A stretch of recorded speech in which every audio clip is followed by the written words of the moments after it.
আমি বিদেশে গেছিলাম। বিদেশে যাওয়ার পরে আমি শুনেছি বিদেশি লোকেরা নাকি অনেক কিছুই করে, কিন্তু ওখানে সেটা না, তাদের যে একটা ঘোড়া, ওই ঘোড়া দিয়ে ইচ্ছা মতন আমার সাথে খেলা করলো।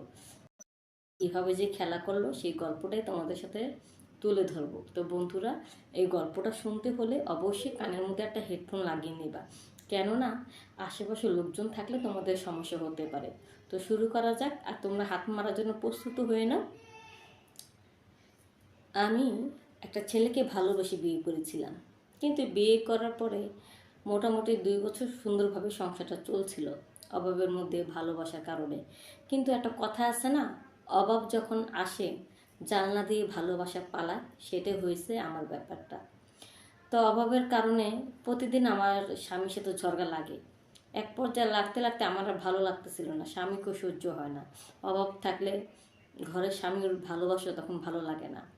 তো পাশের গ্রামে একটা কুদ্দুস ভাই, সে প্রতিনিয়ত আমাকে বলতো, তুমি এত সুন্দর একটা মেয়ে, তুমি ইচ্ছে করলে ভালো ঘরে বিয়ে বসতে পারতা, তুমি কেন এই স্বামীর ঘরে বিয়ে বসলা? তোমার মতন মেয়ে অনেক ফিটফাট হয়ে চলবে, আর কি একটা গরিব ঘরের ছেলেকে তুমি বিয়ে করছো, এখন তোমার পরনের ঠিক কাপড় নেই, পেটে কাপড় নাই, এভাবে কতদিন চলবে? চলো তোমাকে বিদেশে দিয়ে আসি, বিদেশে ভালো একটা বাড়িতে চাকরি দিই, সেখানে কাজ করে তুমি নিজের পায়ে দাঁড়াও, তোমার স্বামীকে নিয়ে তুমি সুখে থাকবা। তো যাই হোক, আমাকে বললো তুমি 5 বছর বিদেশ করে আসলে তোমার স্বামী নিয়ে সুখে থাকবে, শান্তিতে থাকবা, এবার একটা বাচ্চা কাচ্চা হবে, তুমি অনেক সুখেতে দিন কাটাতে পারবা। আমি বড় একটা আশা করে সংসারের সুখের জন্য ওই কুদ্দুস মিয়ার কথা শুনে বিদেশে গেলাম। বিদেশে যাওয়ার পরে 1 সপ্তাহ পর্যন্ত ভালোই ছিল। তাদের একটা ঘোড়া আছে, এই ঘোড়াকে আমি ঘাস দিই, আবার ঘরের কাজকর্ম করি, আবার ঘোড়ার দেখাশোনা করি। এইভাবে বেশ কিছুদিন গেল। কিন্তু ওখানে যে সাহেবটা ছিল, সাহেবটা অনেক ভালো ছিল, কারণ সেই কখনো আমার দিকে কোন নজরে তাকায় নেই। সে 5 ওয়াক্ত নামাজ টামাজ পড়তো। তো হুট করে একদিন না ঘোড়া না ভীষণ ডাকাডাকি করলো। আমি ভাবতেছি ঘোড়ার মা খুব খিদে লেগেছে, তো অনেক ঘাস দিচ্ছি, খাবার দিচ্ছি, খাচ্ছে না। ভাবলাম যে এই ঘাসগুলো বোধহয় একটু ময়লা দেখে খাবে না, তো অন্য খাবার দিই। অন্য খাবারও দিচ্ছি, তাও ঘোড়া শুধু ম্যাঁ ম্যাঁ করে, মানে ঘোড়ার ডাকে সুরে শুধু ডাক দিয়েছে। পরে ব্যাপারটা আমি সাহেবের কাছে বললাম, সাহেব, আমি তো ঘোড়াকে বারবার খাবার দিচ্ছি, ঘোড়া তো খাচ্ছে না, শুধু ডাকাডাকি করতেছে। তো সাহেব তো বুঝে গিয়েছে। তো সাহেব আসলে আমার সাথে আইসে থেকে ঘোড়ার এই অবস্থা। আর ঘোড়া না বারবার না আমাকে দেখে দেখে না তার খেলাটা বের করছে। সাহেব তো বুঝে গিয়েছে ঘোড়ার কী প্রয়োজন। এখন সাহেব বলতেছে, তুমি আমার ঘোড়া তো মনে করো একটু সমস্যা হয়েছে, ওই খেলা করবে। আমি বুঝে মুসকে মুসকে হাসি দিতে লাগলাম। ভাবলাম ও খেলা করবে, সমস্যা নেই, তাহলে একটা ঘোড়া নিয়ে আসুন, খেলা করুক। তো বলো, দেখো আমার যে ঘোড়া, এই ঘোড়া তো ঘোড়ার সাথে খেলা করে না, ওই মানুষের সাথে খেলা করে, ও সবসময় মানুষের সাথে খেলা করে। তখন আমি বললাম, ঠিক আছে, মানুষের সাথে যখন খেলা করে, তাহলে যার সাথে খেলা করে তাকে ডেকে নিয়ে আসুন। তখন বললো, দেখো আমার যে ঘোড়া, এই ঘোড়া একদিনই বারবার খায় না। শুনে তো আমি অবাক, আয় হায়, একদিনই বারবার খায় না। তো বলতেছে, তোমাকে ওর পছন্দ হয়েছে, বারবার ওর খেলাটা বের করছে তোমাকে দেখে, তুমি ওর সাথে খেলা করো। তখন আমি বললাম যে আপনি কি পাগল হয়েছেন নাকি, আমি ওর সাথে খেলা করব?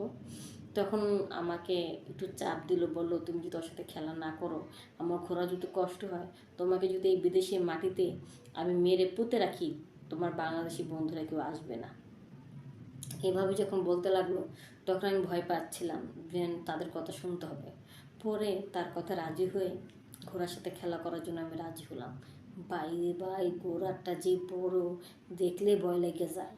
এমন জোরে আমার নিচের জমিন দিয়ে এমন জোরে একটা ধাক্কা দিছে, মনে হলো যে আমার গলা পর্যন্ত নাকি ঢুকে গেছে। এইভাবে প্রায় মানে 15-20 মিনিট পর্যন্ত ঠাপাঠাপি করলো। আর সে পুরোটা দিল না, ঘোড়াটা মানুষের কষ্টটা বুঝে আলতোভাবে আস্তে আস্তে দিল, আর অল্প দিল, যতটুকু আমরা প্রয়োজনে নিতে পারবো ততটুকু। এইভাবে প্রায় 15-20 মিনিট খেলা করলো। খেলা করতে করতে এক পর্যায়ে ঘোড়াটা বের হয়ে গেল।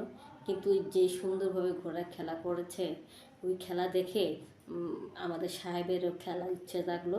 সে আমাকে রুমের ভিতরে নিয়ে সে খেলা করতে চাইলো। তো ঘোড়া আর ঘোড়ার মালিকে মিলে আমাকে ইচ্ছা মতো ঠাপাঠাপি করলো। উফ, কী যে মজা পেলাম। তারপর থেকে ওখানে আমি সবসময় থেকে গেলাম যে না, আমি আর দেশে ফিরবো না।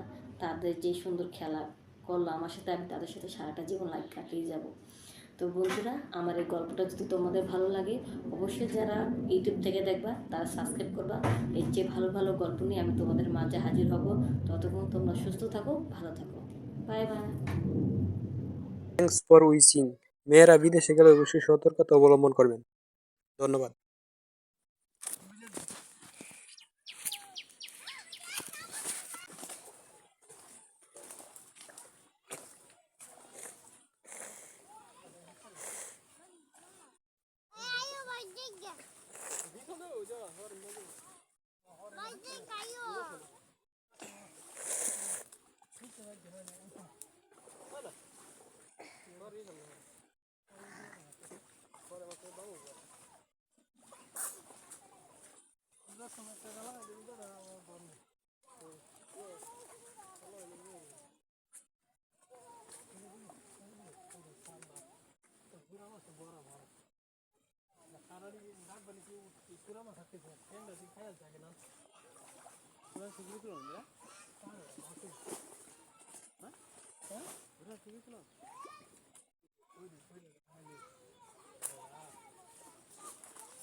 বলো না কি একটা মেলা ভারী দেখ করে দেখে ডাকে তো ভারী লগাইতেছি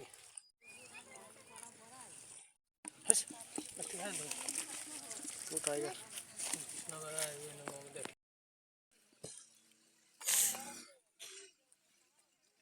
বল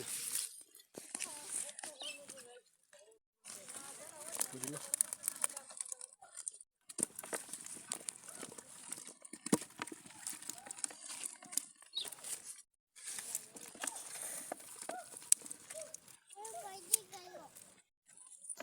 দেখুন